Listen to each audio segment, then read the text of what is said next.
Emmanuel Macron, encore une fois, s'invite sur la scène internationale. Cette fois, c'est sur NBC News qu'il a voulu s'exprimer, parler de l'Ukraine, de la Russie, de paix mondiale et d'un futur qu'il prétend construire pour l'Europe. Mais derrière les grandes phrases et les concepts stratégiques, il y a des questions que personne ne pose. Quel est réellement le rôle de la France dans cette affaire? Qui paiera la facture de ses ambitions? Et surtout, est-ce que ce président parle vraiment pour les Français ou pour son image? Dès le début, Macron se positionne comme un médiateur indispensable. Il parle de coalition, de dialogue, de garantie de sécurité pour l'Ukraine. Il veut montrer que l'Europe, les États-Unis et Kiev sont enfin alignés. Mais alignés sur quoi? Sur le fait d'envoyer toujours plus d'argent, toujours plus d'armes, toujours plus d'engagement militaire, sans jamais consulter ceux qui financent tout ça, les contribuables. Il insiste sur des garanties de sécurité robustes, renforcer l'armée ukrainienne, former ses soldats, fournir des missiles, des chars, des avions, et imposer encore plus de sanctions à la Russie. Mais on ne parle jamais des coûts colossaux de ces engagements. Qui va payer?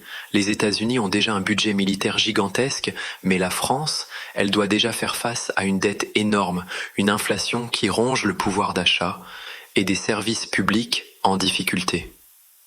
Pourtant, Macron veut jouer les stratèges sur l'échiquier mondial. Macron parle de réunions bilatérales et trilatérales, Zelensky, Trump, Poutine. Il évoque un rôle central des Américains et il s'aligne sur cette vision. Mais si la France suit toujours Washington, où est notre autonomie stratégique? Il dit que la Russie ne doit rien obtenir par la force, qu'aucune concession territoriale ne sera acceptée. Mais soyons réalistes, Moscou est une puissance nucléaire qui a déjà annexé des territoires. Croire qu'un simple discours suffira, c'est ignorer le rapport de force.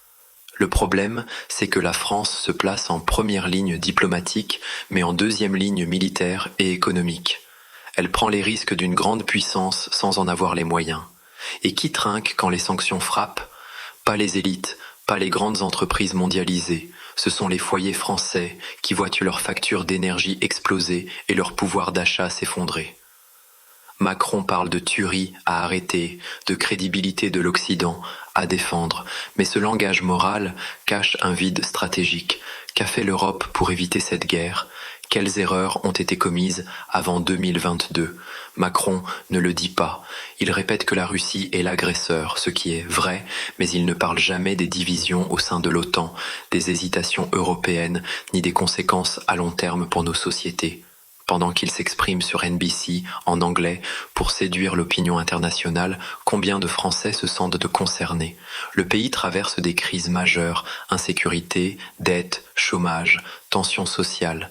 Et pourtant, le président préfère se mettre en avant comme le professeur de géopolitique du monde plutôt que de régler les problèmes à la maison. Autre point clé, les sanctions. Macron en veut toujours plus contre Moscou, mais ces sanctions n'affaiblissent pas la Russie autant qu'on le croit. Elles l'obligent à se tourner vers d'autres partenaires, la Chine, l'Inde, l'Afrique, et elles poussent l'Europe dans une crise énergétique et industrielle sans précédent. Qui paie le prix des sanctions? Ce ne sont pas les oligarques russes, ce sont les entreprises européennes, les agriculteurs, les PME, les consommateurs. L'Occident se présente comme le garant de l'ordre mondial, mais en réalité, ces décisions fragilisent notre propre économie et notre compétitivité. Macron parle de crédibilité, mais quelle crédibilité quand la France dépend de ses alliés pour sa défense et perd des parts de marché à cause de ses propres décisions politiques? Alors, que retenir de cette interview sur NBC? Macron veut apparaître comme un acteur majeur. Il veut montrer qu'il a une vision, qu'il défend la démocratie et l'ordre international. Mais quand on regarde de plus près, ce discours ressemble à celui d'un président qui récite la ligne américaine, qui multiplie les promesses coûteuses sans jamais dire comment la France en sortira gagnante. La vraie question est là. Pourquoi ces grands discours à l'international quand notre pays traverse autant de difficultés internes? Et jusqu'où Macron est-il prêt à engager la France dans une guerre qui, pour l'instant, semble plus servir les intérêts des autres que les nôtres?